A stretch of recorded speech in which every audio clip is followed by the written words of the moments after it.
Good evening, everybody. Welcome to this evening's Facebook Live. Tonight's training talk. Every Sunday during lockdown, we are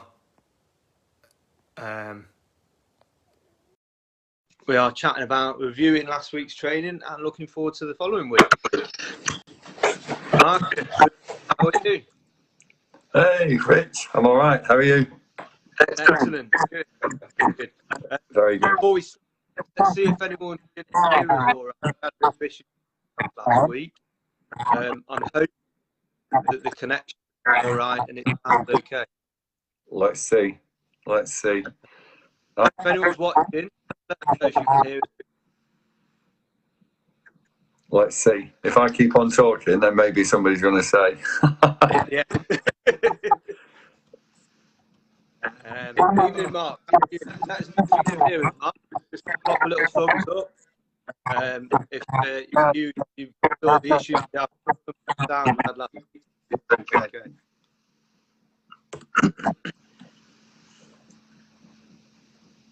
Oh, let's see. Well, I can hear you. You did break up a little bit at the beginning, but it seems all right now. Yeah, okay. Anyone who's watching, let us know you can practice. They did have a couple of pounds last week. Just let us know if you can hear. You know what, Rich? You're not gonna like me saying this, but Mark said sound good. Good. Excellent. Good. Go on, Mark. What are you going to say? Yeah, you were breaking up a little bit then. Hold on. Yeah. Good evening, Chris. Went running with Chris this morning. How's your been the last? All right. How was what? Sorry. How's your running been? Yeah, it's been all right. I've enjoyed this weekend. Yeah, it's been really good this weekend. I've forgotten, about 10 miles this morning, I think, with Chris. And a little bit longer. I think we did 12 yesterday. Shay and I. So yeah, it's been good. What about yourself? Yeah, got out yesterday, nearly 8 miles. Yeah. And got out this afternoon and did the strength and conditioning session part. So Right. Sounds good. Somebody said that you sound like you're underwater. Maybe my phone got out from last week. Is that what it is? It's been okay generally over. I've not had any microphone issues when I've been speaking to anybody on the phone, but right. It's technology. Yeah. Maybe I'll have to do what I tried last week and revert back to the microphone earphone thing. Yeah, what I might do is I've got mine here because I remembered what happened last week. I might plug mine in as well and see if it might be we're getting some feedback. So I'll just do mine as well. Let's try this.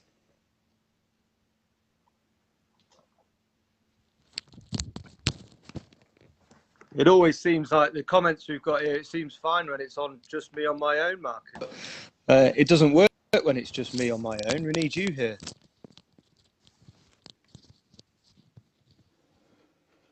Right, here we go.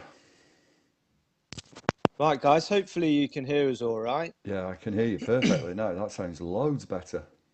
Well, hopefully it will work all right for everyone else as well. Yeah. But yeah, so we were saying training over the last week, Marcus. What was your training? I know you've had a good weekend of training, but what was your training during the week like? It's been all right. Yeah, loads of done about 40, nearly 50 miles, I think, this week. So that's a good week. That's a good week. It's in the right place at this time. All of it's been really steady, if not easy.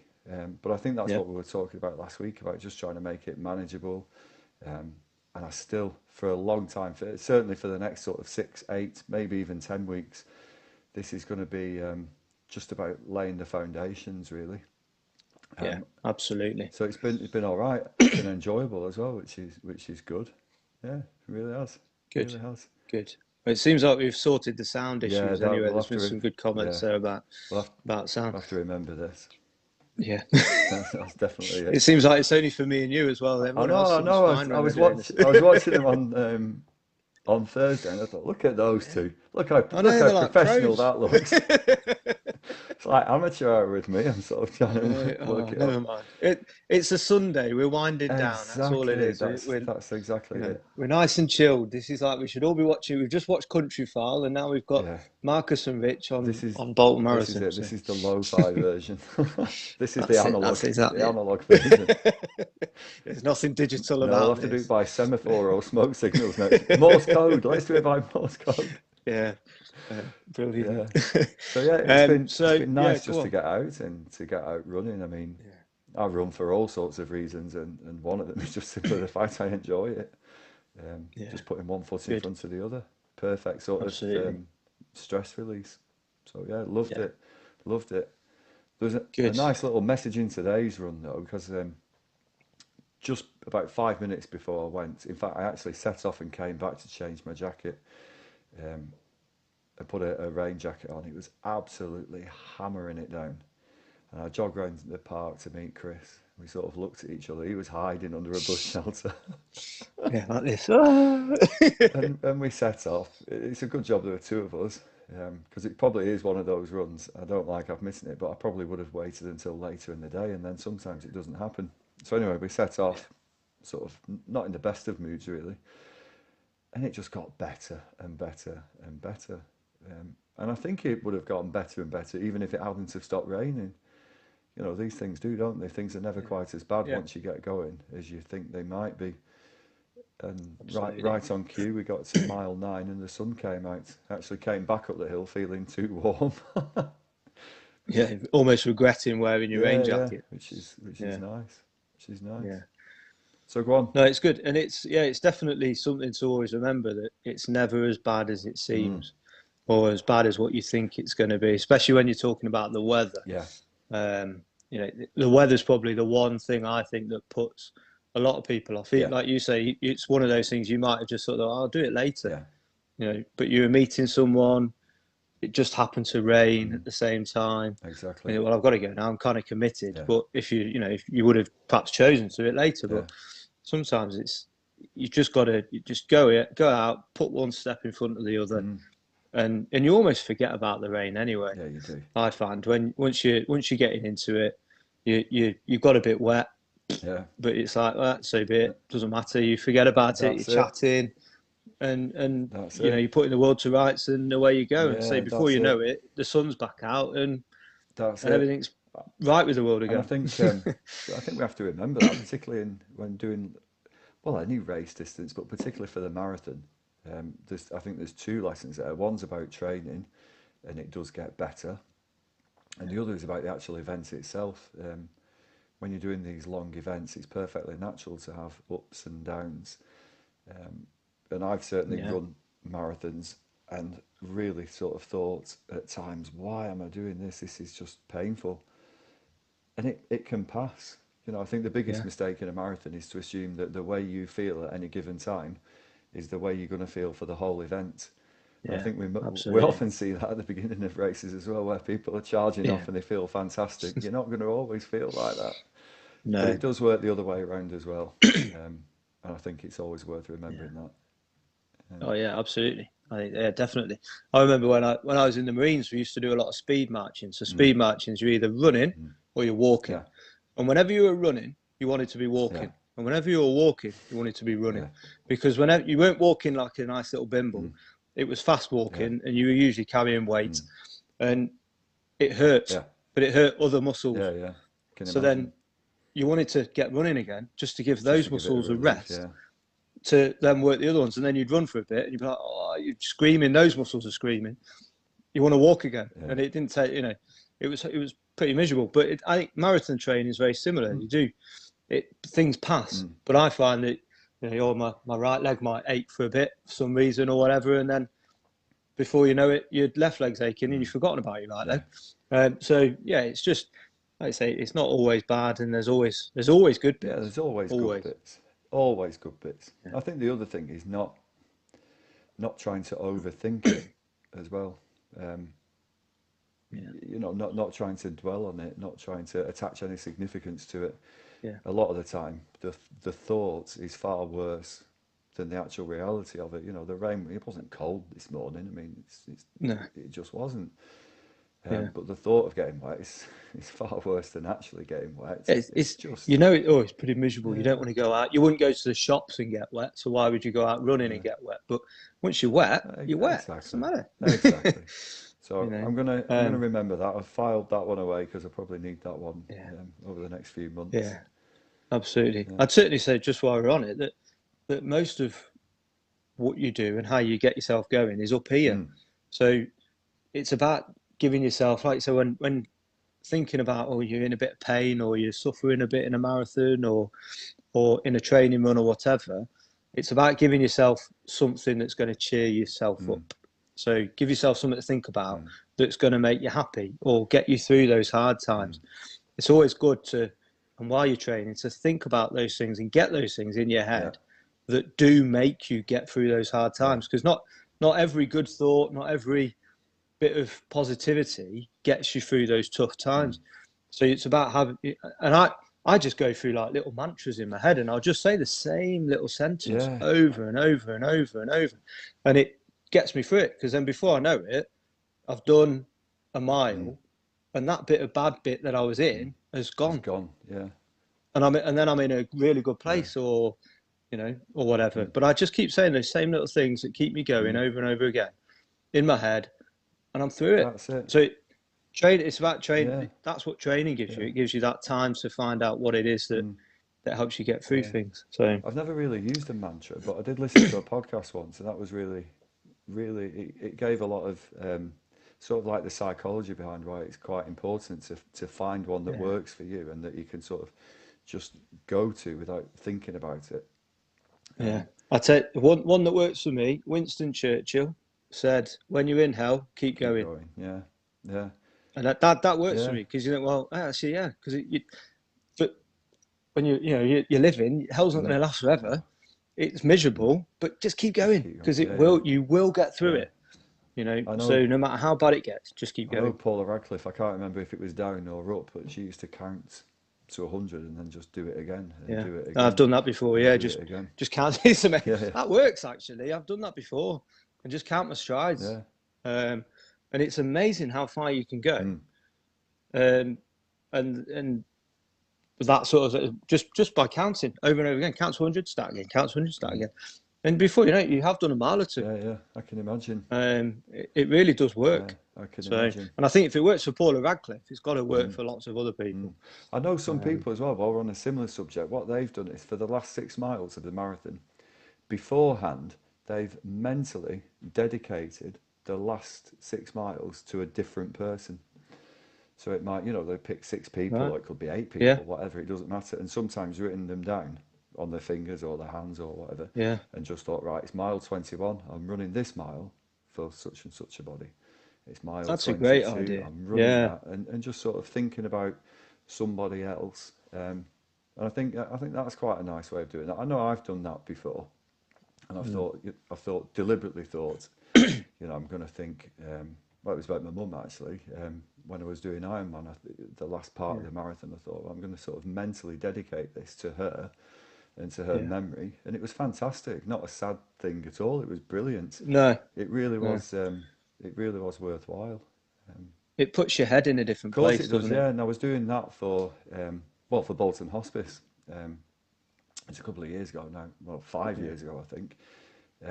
And it really did make me sort of remember all of the positive reasons. It was fantastic. And what I wasn't doing is dwelling on just how painful it had got at that point. Every little twinge, I wasn't sort of tensing up, thinking, "Is that the end? Is this the end of the day for me?"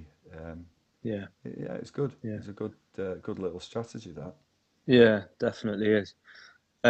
Before we get too much into it, Marcus, I think, let's say anyone who's got any questions, feel free to put them in. We've got a couple of topics that we want to talk about, but as with last week, fairly light-hearted. We'll review. We've done a little review already about our week's training. but we'll probably go into a little bit more detail shortly, and then we'll look forward into what we've got lined up for our own training. But feel free to comment, put what you've got lined up, and maybe look back at what we spoke about last week. So we spoke about a SWOT analysis. I know that doesn't sound particularly light-hearted, but it was very informal. It's just a good way of formally looking at your training, and rather than just saying, yeah, I did okay, I didn't do okay. It helped you to zone in on some good bits, bad bits, and things you could improve on. But yeah, so how would you look at your SWOT analysis Marcus, for last week? I think this last week, certainly one of the strengths is the fact that I've achieved pretty much, not quite, but pretty much what I've wanted to achieve, which is about 50 miles of really sort of steady, easy running. And what I mean by that is getting to the end of the run and feeling that either I could carry on, that's one thing, not feeling exhausted, so feeling quite refreshed. I finished today and felt far more awake and far more energy than when I started. But also for training as well, I think being able to do it the day after. So that's been really quite important. So that's been a great strength. A weakness is, or an area for development, if you prefer that phrase, has definitely been still about eating, and I just eat too much in winter. It is as simple as that. I'm aware of that, and I think like many people, you're sort of fighting against evolution really, and carbohydrates and so on. Yeah, so that's it. We're still cavemen in many ways. Exactly. When it comes to this time of year, we want to store our energy. And on, I think it was Tuesday's run, again, I just had a little bit too much to eat beforehand, which is really weird because it only affects me in the afternoon. I can quite happily get up, have 2 cups of coffee, and run for 20 miles, 22. In fact, I never eat anything before a long run, ever. Ever. I've just got into the habit of not worrying about nutrition, and that's another thing maybe we can talk about at some point. But that's been definitely a weakness. And then in the coming week, I think certainly opportunities. I've got more opportunities to train when I would like to train. I've got fewer meetings this week. So that's something that I've already looked at my calendar and identified when I'm going to go for a run. And threats-wise, I think the only threat to my training for the coming week is going to be if I self-sabotage it with thoughts about how bad the rain is. And that is a serious thing. So for me, in order to combat that threat, it is about making sure that I remember I'm not going to melt. I mean, it's ridiculous. To make sure I know where my reflective stuff is, because I don't like running in the dark without. I don't wear a head torch because there's plenty of street lights, but I do like wearing reflective gear. So I've made sure that I've not got the excuse of not being able to find that. So I don't really think I've got any threats apart from, well, there's that, and also the fact that I've been running now for a couple of weeks, probably 4 or 5 weeks again, sort of properly. It's at this stage where I need to hold myself back. The biggest threat I've got is going out on something like a Tuesday or Wednesday night, feeling relatively good, and then sort of reliving some sort of race in my head. Doing too much, exactly. Overdoing it. It's easy to do. I think we spoke about overtraining last week. It's really, really easy to do, and it's doing too much. Something you have to rein it in, don't you? Sometimes doing too much on a Wednesday or a Thursday at the detriment of what's really important, like the longer runs at the weekend. So those are my threats. That's the strengths and the weaknesses, opportunities and threats. And just doing that, I literally did do it earlier, a couple of minutes. I did it on my computer this week, just on a notes, just to sort of identify that. Have you done that this week, or? I've done it in here, not on a computer. So, as you know, Marcus, I'm not training for a marathon. I'm training for a multi-day, multi-event challenge I've set myself next year. So my training is a little bit different. Because it's the nature of the challenge I've set myself, I'll be exercising all day, all night, or any time of the day, any time of the night, and doing different activities. So it's quite hard. So I just need to put myself in certain situations. So I had one goal this week, was to get out in the hills at night and do some nav, which I've not done for a few years, on my own, in the complete pitch black. and getting used to that situation, because it's completely different from going for a walk in the park at night time. When you're in the hills and you're the only person there, and it's completely pitch black. There's no street lights. There's not even any any light pollution or anything like that. So you get nothing. No moonlight. I went out on Thursday. I was actually listening to Gaz and Alan on Thursday whilst I was out in the middle of the Cumbrian Hills walking, and it was great because I was the only one there. But no head torch, just out on a route that I knew, but I wanted to follow it in the dark, and get and that feeling of being completely isolated, because that's what I'm going to be like in the challenge that I'm doing. So I only wanted, that was my main goal of the week. And so for strength for me, I actually got out and I achieved it, because I wasn't sure where I'd be in terms of being able to get out into that kind of isolated space. So I was dead happy that I managed to do that. Weakness, still not got out on my bike. I need to stop faffing about and get out on my bike. I don't like the faff that comes with cycling. Yeah, me neither. And when I'm into it, I'm into it. But I just need to just get over it and go out and do it. But for me, the faff takes 20 minutes. Whereas I could have done the 20 minutes. I could have done 19 minutes worth of running. Yeah, exactly. In that 20 minutes, I've still not got ready to go out and cycle. So it drives me a bit up the wall. But that's definitely a weakness for me, and it's something that's on my top of priorities list for next week. Opportunities. I suppose next week, I'm a bit like you. I've got a little bit more time next week. I've got a little bit more structure to my week. So I know I've got more chance of getting out on my bike, because it's that faffy bit that I don't like. So I know I've got more chance of doing it. So I see that as definitely a bit like you, as an opportunity. Threat, do you know what, yesterday, you mentioned not finding stuff, or not having the right kit or anything. Yesterday I sorted a couple of rooms out in our house, which have just become rooms where we just leave stuff, and I was like, I need to sort that out, because I'm struggling to find stuff, and it was driving me a little bit crazy. Still not finished it yet. So a threat to that is not being able to get hold of the stuff that I need, like cycling gear, or I'll be trying to find my front light for my bike, or the charger for my light for my bike, and it'll go out the window. Do you know what I mean? So it's a little bit. I can sort it out, but I need to sort it out. So otherwise, it's just going to impact on my training. So that's where I'm at. I'm quite happy with where I'm at, though. Good. So it's not too bad. Good. Yeah, it's good. It is quite a useful tool. Andrew's just said about time management, and I think it does feed into that. And I think Laura's just agreed about cycling equipment, and it's true that is why I like running. That genuinely is. It's. I love cycling when I'm into the habit of it, and you've got all your kit ready, and you know where it is, and it's just seamless.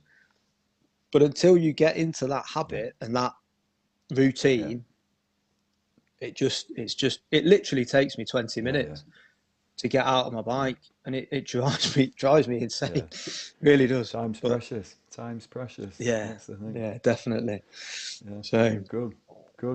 Now I know we've got a couple of topics we wanted to talk about. And I've just realised I WhatsApped them to you, and then I'm using my phone and not my computer. I know, I'm the same. I did read them. I did read them just before we came on. I can't remember what they are. I know. I'm going to talk about one of them, and it was weather.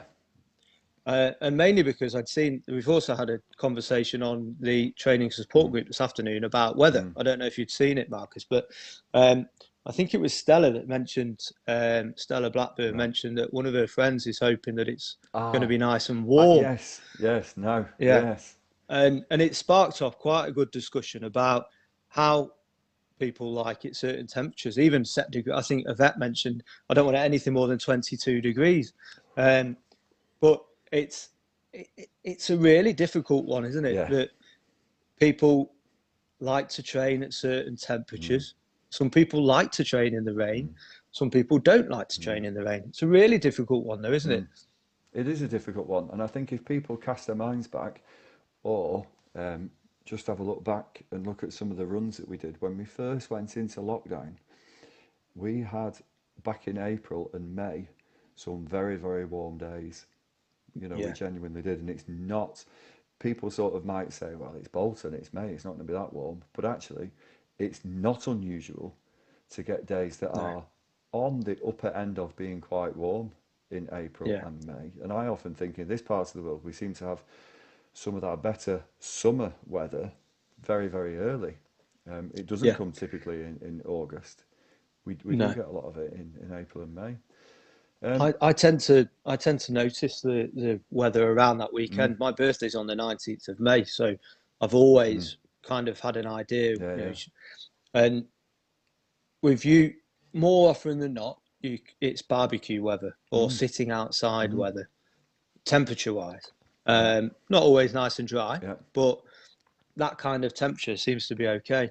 But Oh, it is Bolton, and it is, and we do the route does take in a couple of exposed yeah, areas when you get up to the yeah. towards the tops on the top of Chorley Old Road. Mm, Um, so it could be a little chilly up mm, there, but it's unlikely that it's going to be the kind of weather that you might get in Manchester for the Manchester mm, Marathon, which is early mm, April.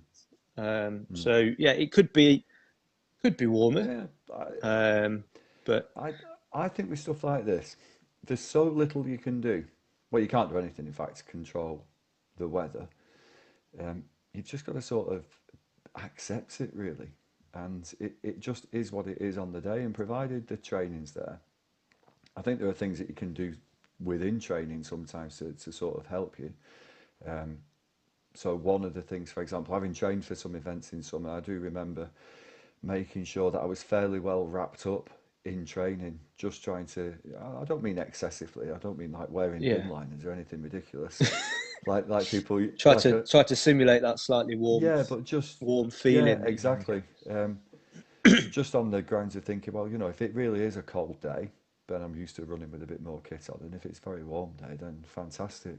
And I think get. Yeah, psychologically, if you're used to training with kit on, and then all of a sudden you're not wearing quite as much on the day of the event itself, you can feel quite liberated. You know, yeah, you can feel a bit freer. Um, yeah, it, I think it's unlikely to be extremely yeah, cold or extremely warm. It just might be a bit warmer than people are used to. Um, yeah, but again, you know, particularly sort of throughout throughout April, I know one of the things that I've sort of thought I might have to do is just possibly get a couple of long runs in, maybe midday, 1 o'clock, rather than very early in yeah. the morning, just to get used to it a little bit. That's Um, it. I think in a Yeah, I think. Yeah. Sorry, in go on. those longer events, I think you know you have got more. Although the event is obviously longer, I think there are actually ironically things that you can do to try and offset that a little bit. You know, whether it's sunglasses and putting your hat in water before you start, all of those sorts of things, making sure you've got enough Yeah, fluids, just knowing how much you do need, and actually as well how I am going to say this how little you do need as well, and just learning where your limits are. My own feeling is that perhaps people don't need quite as much as they think they might do in a marathon, and just learning about that is really, really helpful. So that if you do find yourself thinking, you know what, this is actually quite warm, that you've got the confidence that's been built up through training to be able to not sort yeah, of panic about that and just think, you know what, yeah, I do feel a bit warm, but I know how I can adjust. I can adjust things, you know, to compensate for that. yeah, So yeah. yeah, Good. weather's it is important, but I honestly don't think at this stage in November, 6 months to the day before the event, um, Yeah, or 26 weeks, it's actually I don't think there's much mileage in worrying about it. yeah. No, absolutely. I think that there's been a couple of questions that have just come in Yeah, I've on just weather. seen a few. Somebody's Um, reminded us to talk about training plans. yeah, we'll go into Yeah, goal setting. I goal think, and that's setting. what that Yeah, was came about. yeah. Um, so let me see if we can go back to some questions. I think See, I can't see them. It's weird. Richard Hather. I think evening, Richard. Would you run the marathon by feel if it's warm on the day? and obviously have extra water. Yeah, absolutely. Um, make sure you take that water on, and yes, because you will sweat it out. You will sweat more if it's warmer. So you do need to make sure and be conscious of taking on that extra little bit of water. It depends again. It goes back to how you feel. If you feel good and you feel strong and your training's been good, then yeah, you could stick to your pace or whatever it is that your goal is. I'd do everything on feel rather than pace. So because you can have a bad day and just religiously sticking to pace that your watch is telling you isn't always the best way of doing it. No, So particularly on this one, particularly on a marathon that's so hilly, pace can be pretty unreliable if. Absolutely, because you could be going up and you're doing 12-minute miles, and then you're going down and you're doing 7-minute miles. Trying to figure out what your pace is, your average pace, is quite hard. So, yeah, I'd definitely go off feel, because if it is an unusually warm day, it is just an unusual, warm day. It is what it That's is. it. It is what it is, and I think the other thing is it is for everybody as well. Just to sort of remember Yeah. that. Yeah. And to remember, however warm it is, we've chosen to do this. I always saw, and I know that sounds, but I always remind myself of that. It's just relax. Yeah. We've chosen to do this. This is meant to be fun as well. Yeah, it is.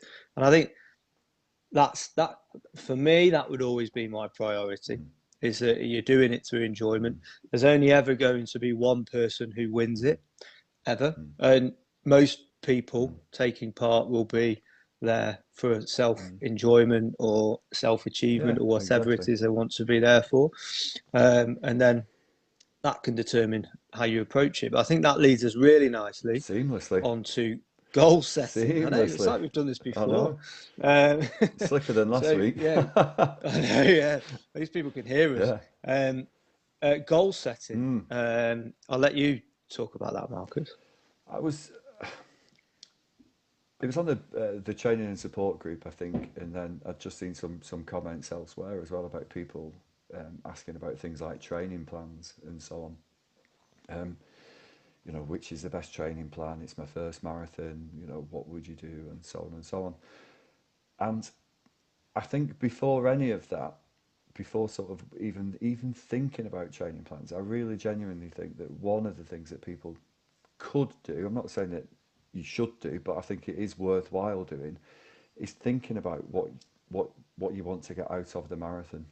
What you want to get out from running 26 miles around a hilly course. And just to be really, really honest about what you want, because I think sometimes, we're not necessarily very honest with ourselves. And we're not necessarily completely aware of what is actually motivating us to do something, and to do something that by definition is quite extreme. It's only a very small percentage of people of the population worldwide or in the UK would think about doing a marathon, let alone enter one, let alone train for one, and then actually complete it on the day or want to complete it. And I think that really is important, because training plans can be all things to all people. There's such a diversity of them, and there's so much advice. Some of it's essentially the same, and some of it conflicts, but largely it comes down to, I think, what as an individual a successful marathon looks like for you. And I think sometimes it's helpful to actually have a couple of goals. So you might have a dream goal, a big sort of A goal, or my number one goal, and then you might have another two goals. So you might have you might have a particular time goal for the marathon. You might have a second goal that's slightly lower than that, in case the weather's bad on the day, or in case you don't feel too good on the morning that you wake up, and so on. And then you might have a third goal to beat a PB, or just to get round. Your goal might be to not worry about time at all, but just to get yourself around the course. I don't think any goal is any more, it's no more valid. No one person's Absolutely. goal is more valid. But I think once people have worked out what they want from the day, and once people have worked out what a successful marathon looks like, at that point, I think the choice about and the decisions about what sort of training plan to follow become much easier, and I think they Yeah. become much more relevant. And what I mean by that is we know the science is really there, that there is a correlation between the average number of miles that you've run each week and your finishing time in a marathon. Mm. Now, there are always outliers, so there are always people that can perform really well on a relatively smaller number of miles, Yeah. but we know that correlation's there. So if you've got a particular time goal that's really challenging, it automatically is going to exclude a lot of those training plans that are about getting people round on the day safely and enjoyably, because Yeah. put simply, the training just isn't going to be challenging enough. Yeah. Conversely, if your goal is to run the marathon 1 hour slower than your PB because you know that you can't commit to the training over winter, you've got a new baby or a new job or a house move, or you just don't want to do that, it's absolutely pointless finding a training plan which is designed to improve you as a runner, because that's not your goal for the events. Your goal for the event Yeah. is to get you around. So I think, and a lot of the time when I'm not a running coach at all, but I do work with a lot of people that are interested in improving their performance, either in the workplace or kids. They're not always quite as interested in improving their performance. Some are. No, Some are very some of that interested. Yeah. extremely, but they're not always. And neither are the adults, actually. No. Which is why you've got to really drill down into, why you want to do something, and be really honest about that. Yeah, I worked with somebody a couple of years ago who wanted to do a marathon, and like I said, I'm not a running coach at all, but I sort of understand a little bit about what motivates people. And it came down to the fact what she wanted to do was run a marathon because her friends were doing it and she wanted to be part of that.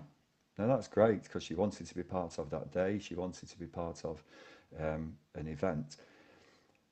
But also we had to work out that maybe she needed to think about that, because if you are only doing it because somebody else is, that might not be sufficient motivation to take on a really challenging training plan, when actually a more suitable training plan would have been one that would have got around safely, that would have got around actually enjoying it, because that was the original purpose.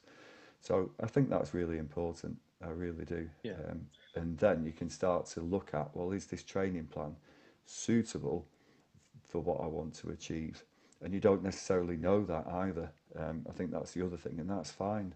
All training plans, unless you've got a coach that really is looking in quite granular detail at your training, one session by one session, all training, and even then, there's a large amount of guesswork, and lots of training plans are just about guesswork, which is why most marathon training plans come down to just simply increasing the number of miles or the time that you are running, because we do know that's the one thing that works.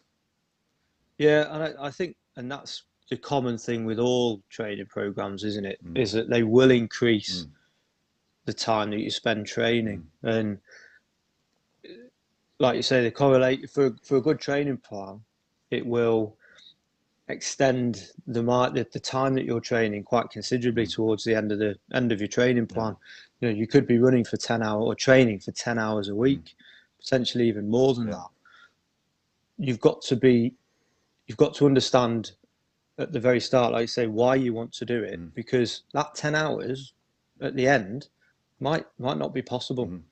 You might just not have that time in your week to be able to do it. Whereas there are other training plans that might maximum of 5 hours maybe, but they are there just designed to get people around, like you say.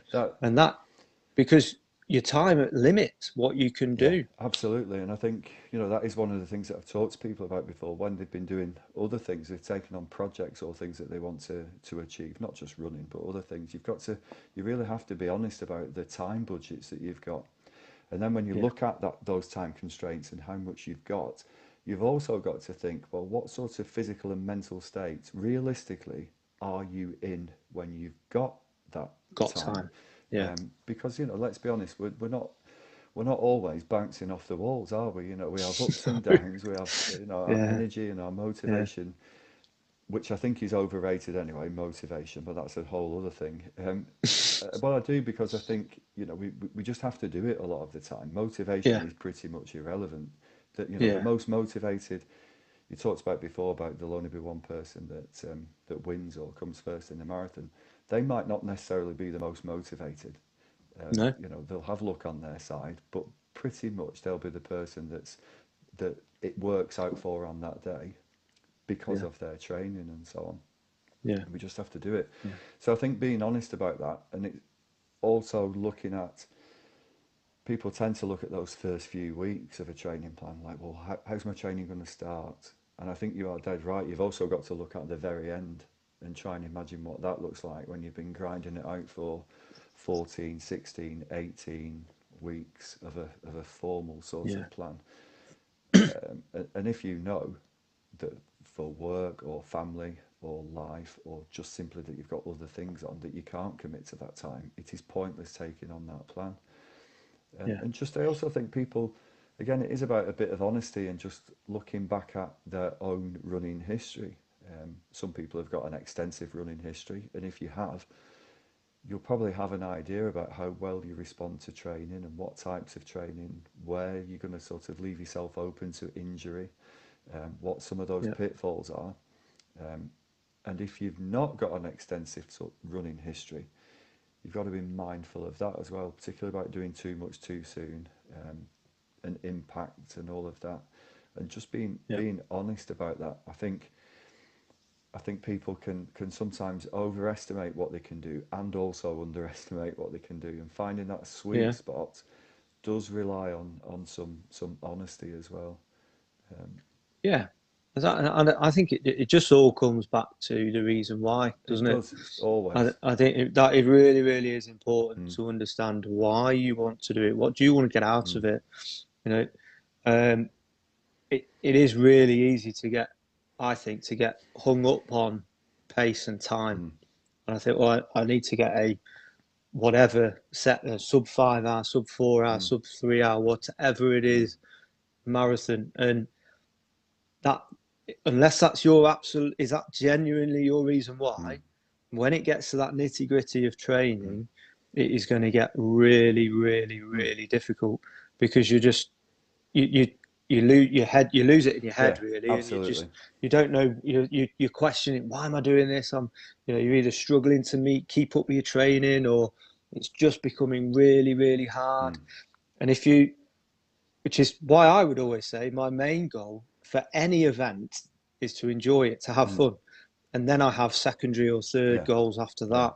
that then they're kind of nice to have. They're not my most important reason why I'm doing something.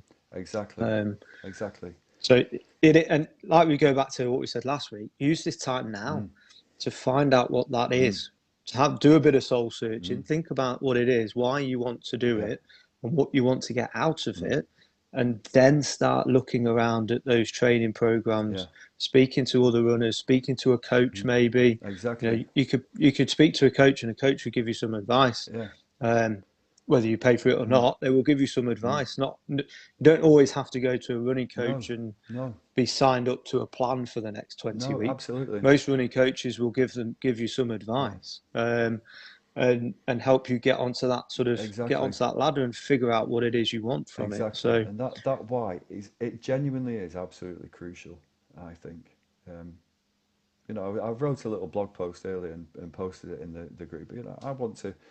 My goal is to run the Bolton Marathon in under 3 hours next year.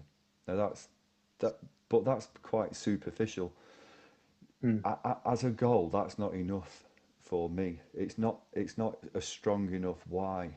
And I know it's not a strong enough why, because if you were to ask me now the PB for any race, I would have to look it up.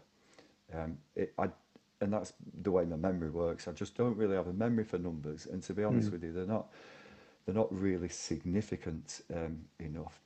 It seems like an obvious barrier, and it's a massive, massive challenge for me as an individual, as moving from sort of a very unfit 4:45 marathon, I think it was, and down to 3:28 or something.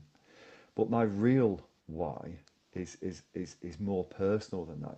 It's to prove to, and this will be the reason why I go out when it's dark. It's Yeah. to prove to myself that some of my previous life choices I don't have to live with anymore. It's to Mm. prove to myself that I can step away from a previous version of myself, if you like. That running a marathon is almost, for me, I don't care how it sounds really, almost like an act of reinvention to get to that finish line and to be a different person from the one that started the training 6 months ago. Yeah. That's my why. And there's probably a why behind that as well, about also proving to other people and about trying to reclaim a sense of self-worth and so on. You know, it's all tied in there. Mm. Just having a time, it might be for some people, but just having a time isn't a sufficient why. It's not a strong enough why. Yeah. So I always think, you know, really sort of getting somebody to, you know, you could do it with your partner, a friend, or just keep getting them to ask you why and what, you know, why do you think that? What's your why behind that? I think you Yeah. can get to then the very heart of what it is that makes you tick as an individual. Yeah. I mean, look, you're doing this challenge, and you know, when you first told me about it, I thought that's incredible. That's just an incredible thing to do. But I also would like to think that I know enough about people to know that you're probably not doing it just because it's an incredible thing to do, and just because you'd No. like, and just because you'd like to say, because that's not going to Yeah. get you on your bike or get you swimming No. in freezing cold water in the middle of January. Mm. I would suspect that there are some very strong whys behind the why, Yeah. some really personal, and if you Yeah. can connect, Yeah, they're right, and then they are. They're yeah, personal wise, you exactly, know. Um, Not that I'll happily share them. So it's, you know, the charities I'm fundraising for. Um, One of the charities is Mighton Hospice, which is a hospice based in Warwickshire. And my dad passed away in June last year, sorry, June last year, and he was cared for by Mighton Hospice. And I was sat at about 3 o'clock in the morning the day before he died, whilst, you know, in the sort of common area of the hospice, and I was sat thinking how amazing this place is, and how what they'd managed to do for my dad yeah, and for us as a yeah, family. And they also cared for him before he went into the yeah, yeah, hospice, for his end of life care. They cared for him at home, so that he could have that time at home with my mum and provide respite for my mum. And it was just such an amazing place that I just felt this like overwhelming sense of like, I like to do my challenges. I've done a couple before, as you know, and I've got to raise money for this fantastic place because they've done such an amazing job looking after my dad and other people who I know who've yeah, been in Mighton Hospice, that this place needs to exist for future families yeah, to have this, because it was completely different to a hospital, totally different. And I'd never been in a hospice before no, until it was my first experience of a hospice. And it was just such a fantastic place. And you'd think that it would be a morbid place or a negative place, given what they deal with on a daily yeah, yeah, basis.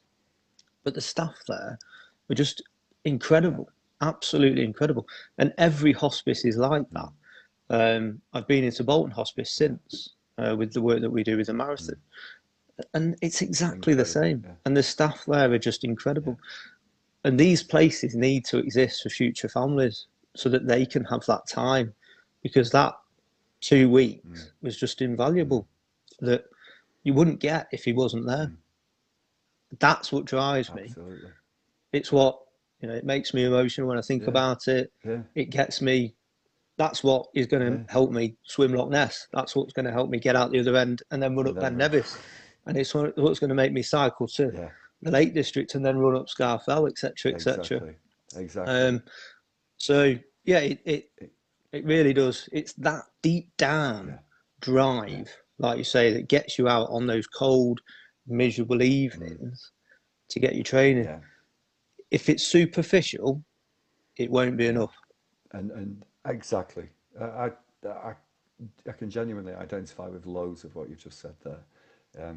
And you're dead right. If you can connect with that, and it's not easy, it really isn't. Yeah. But if you can, I think people can, and there'll be a whole range of things. Some of them profound, and some of them, it doesn't matter. And then really, then for me, a lot of the talk about things like training plans almost becomes sort of secondary. You will Yeah. because once you have that motivation and once you've got that reason, you will find a way. Um, You'll find the you'll time. find the You'll time find and you'll find a way. everything that you need. And You'll be able to find all you your will. clothing in amongst the junk room that you've got at the Absolutely. back of your house, and And you'll find that's it. it. And that's why I sort of talk about motivation, because you'll also find that you don't need to be motivated then. You don't Yeah. even need to be in the Yeah. right mood. You will get out and you will do it because you know that Yeah. it's connecting to something that's meaningful. Um, and you're not going to be worried about your nutrition. You're not going to be worried about your shoes being right. You're not going to be worried about the time of day or what week it is on your training plan. Before you know it, you'll be outside and you'll be doing the very thing that weeks ago you thought you wouldn't be able to do. You'll be doing it. Yeah. If in a sense, once you've connected with that reason, you can then get out of your own way and just do it. It's magical Yeah. when it happens. It's Yeah. absolutely magical, and that's why I think Yeah. these events, the marathons, any sporting event, but it's such a brilliant thing to be able to do it. And this is one of the things that's really appealing about this marathon, to have our individual reasons, but also to be connected to other people that have got individual reasons as well is Yeah. something else. It really is. Absolutely. It really Absolutely. is. So I think we've gone into quite a lot of detail there about goal setting and your reason why, and I think it's dead important that we've Yeah. done that. I'm just going to scroll through the comments here just to see if there's any questions that have come up. A couple of good comments, not necessarily questions, but Laura saying she's loving this reflection stuff. She's going to get a journal out. Brilliant. Good. Can't beat that. No, Yeah, definitely. bit of introspection, Laura, on a Sunday evening. Absolutely. Scott saying at the moment I know my limits and I'm building up to a half. Oh, Then once I've got I'd say their he focus. thinks he knows his limits. I I suspect they're not quite where you think they might be, Scott. I suspect they're much further down the road. And then once I've got the focus on more conditioning until I'm ready to the marathon training. So he's going to get himself up to a level first. I think and we were then saying start that last week, weren't we? Yeah. Laura saying I don't want to. I do not. Sorry, I want to not only get around but really achieve my best potential. Mm-hmm. But I don't want to be unrealistic though. Oh. That's the hard one, isn't it? Well, you know what? I've got mixed feelings about this. I genuinely have. I think you almost need to be unrealistic. I really do. I really do. I was saying this to my friend earlier, Chris, 3 hours. If I end up running 3 hours 10 and it's a PB, fantastic. If I end up training as hard as I possibly can and running as hard as I can on the day and running 4 hours, so be it. So be it. What does it matter? I would I'd probably rephrase it. I don't like putting things. Unrealistic is quite a negative word, so I like it to be a positive word. So I would say you're just being ambitious. Ambitious, yeah. I don't think you can be over ambitious. No. I think if you what's that old that it's quite a term. You're reaching for the stars and you hit the moon or something like that. If you're ambitious enough, you'll get further than you think you were going to get anyway. Absolutely. So if you think, well, yeah, it's quite a long shot getting a 3 hour marathon, but you get a 3:10 and it's a PB and you feel like you've achieved your best potential at that point in time, then that's all you can do, isn't Absolutely. it? I think you're never going to get shot down for being over ambitious. No. I would never do that. I think because I do think by being that bit more ambitious means that you are going to achieve more than you would do if you were just being cautious, if you like. Absolutely. So yeah. So take that, Laura. I'd say we would both say be more ambitious. You know, set yourself that goal if you want it to be, and you'll push yourself further than you think you'd be able to. Completely agree. Scott says, I will start the training in February and hopefully it will go ready for Bolton. So that's obviously building on a half marathon training, if you like, base to then take it up to a full marathon. I'd just say make sure you give yourself plenty of time. And I think I'd say it with all these training programs is that, you know, a lot of them follow a 20 or 16-week plan. Very few of them allow for injury, time off, holidays, work, other things that have taken, I was going to say inconvenience, and not other things that take your priorities, your time. You know, if you have to have a week off for ill health, for example, you've got a cold or whatever, it doesn't always take into account. So if you follow a 16-week rigid program that doesn't allow for any time off whatsoever, and you've had to miss 1 or 2 of those weeks, you're not going to be in as good a shape to complete the marathon as your training program should have got you to. So you've got to bear that in mind as well. I'd always try and build up, actually give myself some time in, even if I have to take time out or not. If I have to repeat a week, then so be it. I repeat a week. Absolutely. It just adds an extra bit of base to it. Of course it does. But you know, if I don't need that week off, then fine, I don't have that week off. So if I had a 20-week training plan, 4 weeks of that might be repeating a week, and every 5th week I'd repeat the week, because if I need it, I've got that week. Yeah. Do you know what I mean? So I can take that week and I can go back a week and play about with it. It adds a little bit more flexibility a bit of extra time, a bit more flexibility. I think we said, and everybody's got that time now, haven't they? At the moment, they've got that time. That's what I think. We said this last week, didn't we? There's nothing wrong with viewing this as being sort of the training before a more formal plan, if that's the right word. So I agree, and just building up those foundations we talked about, building up that depth, that endurance, that resilience, and that habit as well, that psychological habit of I'm going running. Yeah. So that's really got time to embed, so that by January, February time, you're not just starting to get into the habit of going out running and then having a setback, which can knock your confidence more than physically, I think. When you're on a marathon training plan, it's actually, a lot of the time, it's your confidence that gets knocked more than a physical training hit. But we've already then established those really good habits. So absolutely. I would start now. And that doesn't mean, as we've already said, it does not mean going out busting a gut every single run. I'd say one thing I took from my walk in the hills on Thursday night, it was a walk. I'm going to, in my challenge, I'm going to be running in the hills at night. But my point of that training session was to be out in the dark, in the pitch black, doing some nav, not getting out of breath and running. And I also wanted to see what my speed was like when I was walking in the hills, because I'm not going to be running all the time in the challenge that I'm doing. So I wanted to just sort of put myself in different, like I said, in different situations so I can understand what I'm going to be like. And that happens with marathon training as well. You could, if you're playing about with nutrition, for example, at the moment, do it whilst you're out for a walk. You don't have to be going out for a long 2-hour run if you're not up to that level yet. But most people can go for if you're considering a marathon, you could probably go for an hour or 2-hour walk at the moment without any training. So go out and have that walk and practice with your nutrition, because it still works in exactly the same way. If you go out for a long walk, you're still going to get hungry, you're still going to get thirsty. So play about with that nutrition now. So I noticed Scott. There's just one other thing. I noticed Scott on a fairly similar thing. Talk about this half marathon. I think that is a good thing as well at this point, to have these interim goals as well.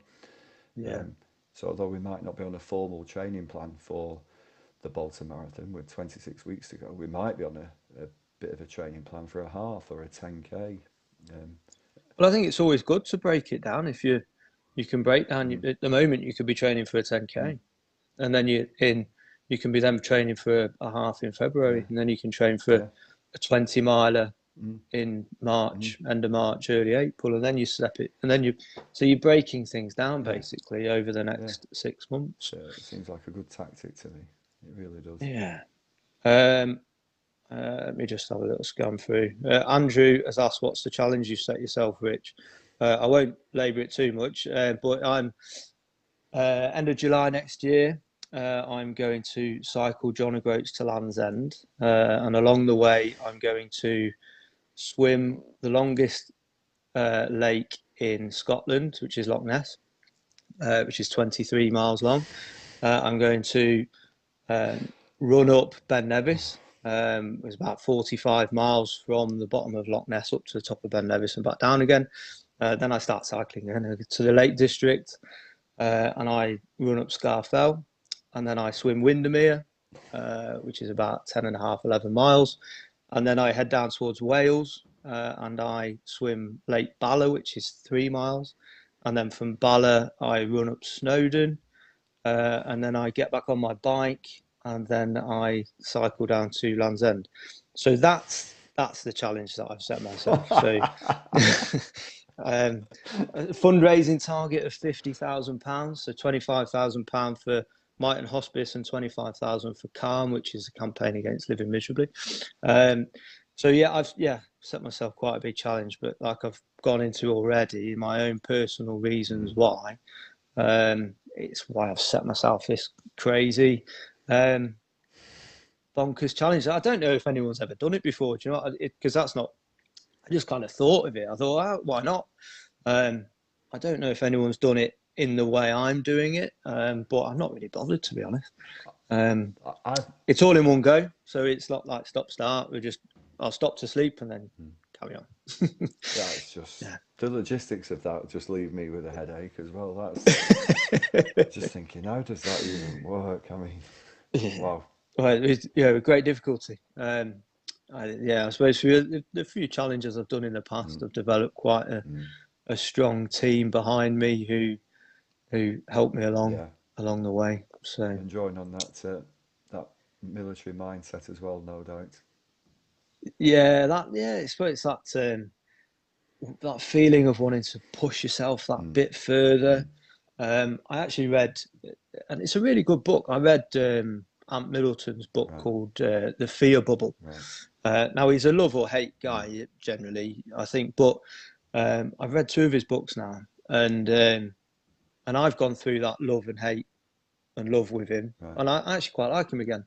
But he really did talk about some sense in the latest book I read, The Fear Bubble, about why he does certain things the way he does them. He's after that buzz, that living life on the edge. It can come across as cocky or arrogant, but that's how he lives his life. And I went for a run listening to his book once, and I came back in and I was like, I'm like Ant Middleton, I'm just not quite as aggressive as him. I don't know. I'll have to look that up because I don't know that much about him. Do you know what I've read? His first book is more autobiographical and a lot more about his military sort of background. But the second, I don't know if it's his second book, but the second one I read, called The Fear Bubble, is really, really good. And if you've got any fear, it's fantastic. And I definitely recommend it for anyone who's a runner. And he says one really good thing that sits in my mind is he says it might not be your fault, but it is your problem. And how you deal with certain situations that you get thrown into, and how it's not always you can blame, like look for blame, or it's not my fault, I can't go out running tonight, or it's your fault, I'm not going out running tonight. It's raining. But it's your exactly. That's nobody's fault, but it is your problem to deal with, and how you then overcome it. And that's something that I've been thinking about quite a lot. It's not my fault. It doesn't have to be my fault, but it is my problem. I'm going to have to fix it. So I think it's definitely one I'd recommend. I've just read one by, it sounds very similar, by David Goggins. If anybody's watching this and you've not come across David Goggins, just You've got to see him on find him on Facebook. You've got to Facebook. find him. You've Make got sure to. the kids aren't around. Yeah. Because he does like dropping an F-bomb or two. Yeah, one or two. But his book is very, very similar. But from what you've just said, I mean, he's just about complete sort of ownership of your difficulties and your problems, and then doing something about it. And I read that he's brilliant on podcasts as well. He's often been a podcast guest, and they've actually made me sort of. I've had to stop listening to them, stop what I'm doing rather, and I've been listening to them just to absorb what he's been saying. He's great, but he's got a good story as well, Yes, hasn't he he? has, He's not always been No, this super fit, not at all. insanely motivated, driven, quite intense Very person, intense, hasn't he? yeah, He's not always been Not like that. at all. He's learned to be like Yeah. that through the situations he's been Yeah. through. So, yeah, definitely one to look up. Definitely. Brilliant. I've not read any of his books though, so but I've followed him for a long time his on book, social media. Can't Hurt Me, it's called, and it's about his childhood and the difficulties he had in his childhood, which were horrendous, to be honest with you. And some of the racial abuse that he suffered.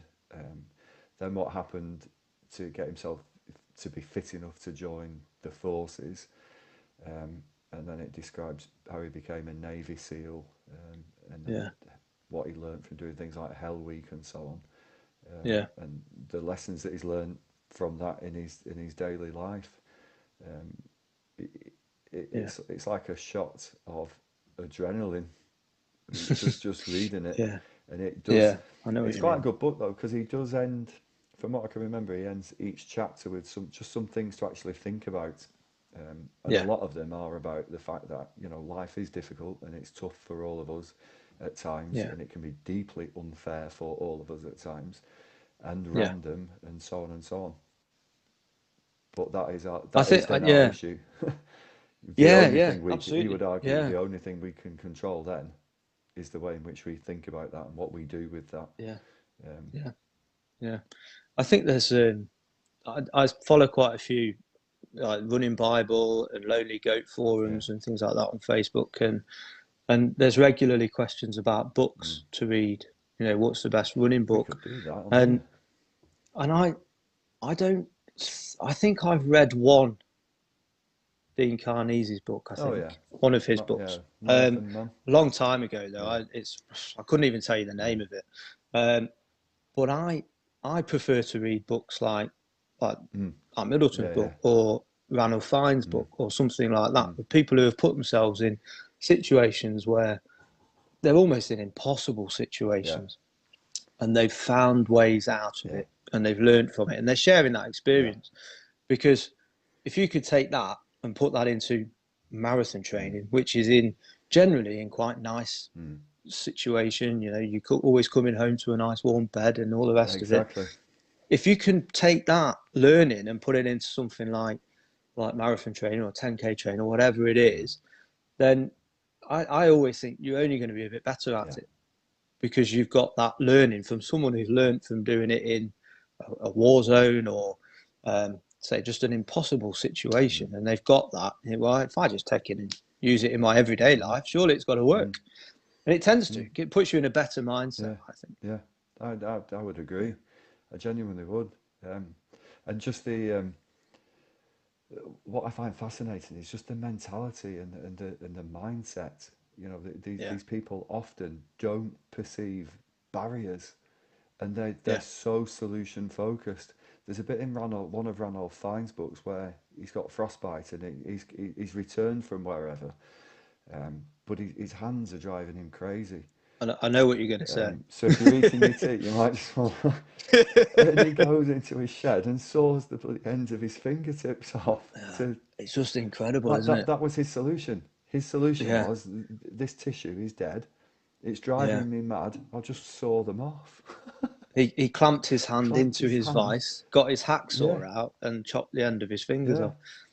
Because it was just unbearable. I think that the surgeon also said he didn't do a bad job either. That's right. And you sort of think, but you do think, aside from the fact that is a fascinating insight into somebody else's mind, then the question is, well, what does that tell us about being human? And I think it tells us that we can, I know it's been a bit of a theme today, but we can do far more than we think. And I'm not recommending anybody chop their fingertips off just to say that they can do it. But nonetheless, the essential lesson is still there. That when our backs are up against the wall, whether it's mile 18 of the marathon or elsewhere in our lives, the answers most often do lie within us, and we are strong enough most of the time. And sometimes that strength does mean reaching out. Of course, it does. I'm not for a minute suggesting that we try and solve all of our own problems. No. I'm not saying that at all. But what I am saying is we are strong enough to find solutions to things. I think in most cases, and marathon training, I think helps all of us to realise that it is, for me anyway, it's a little daily reminder that we don't need to be prisoners of our past. We don't need to still think in some of the outmoded ways that we used to. And that simply we can just be better, stronger, healthier, faster, quicker, more enjoyable people to be with, more positive people. You know, that's within all of us. Yeah, absolutely. And I think we'll wrap it up. I think, Marcus. All right then, Rich. On that, I think I don't think there's many questions, but I think people have quite enjoyed the philosophical end, if you like, to this. Laura's mentioned who knew running was so philosophical. Oh, it is deeply philosophical. It can be if you want it to be. And I think that's some of what we've tried to get across tonight is that when it comes to your reason why, I think you have to get a little bit philosophical. You've got to get quite deep as to why you want to do it. And I think that's for any marathon really, but particularly one that has got more challenges than others. And I think you need to definitely understand your reason why before you set off on that marathon journey, that training program, and all the rest of it throughout the winter, because it's that reason why that's going to keep you going when the going gets tough. So there's a couple of good takeaways there, I suppose, as well, in terms of books to read that perhaps you didn't think about. Test you on them at some point in the future. Absolutely, yeah. And I suppose we'll wrap it up. I've enjoyed that, Rich. Good. It was really nice to chat to you, Marcus. Better than therapy, that. It certainly is, isn't it? Yeah. And we've understood our reasons why. We know why we're doing it. And we've reviewed last week. We're looking forward to this week, and we'll hopefully have the same again next week. Fantastic. More than happy. All right. More than happy. Superb. Great. Well, have a good training week this week, guys. You too. And the only marathon to set homework. Absolutely. What's that? Mark Nixon, I think it was, has just said the only marathon to set homework. Yeah. There we go. Absolutely. You get your full value for your entry fee. Absolutely, yeah. No other marathon's giving you homework. I genuinely don't think anybody else is. All doing this. No. I think, and definitely have a look if you're first time watching any of our sessions, have a look on our videos on Facebook and on YouTube. They're all I'm slowly loading them up to YouTube, but they're all on Facebook. Have a look. It's a proper good binge box set. There we go. Or it certainly will be by the end of the month when we'll have 28 or so sessions for you to all watch. But loads of real good nuggets of information. There's no one size fits all. So you need to watch it all to find out what's going to work for you and then put it into practice right now. Super. Great stuff, Marcus. Cheers, Rich. Have a great week. You too, mate. And we'll see you next week. See you later. See you, mate. Bye-bye. Bye-bye.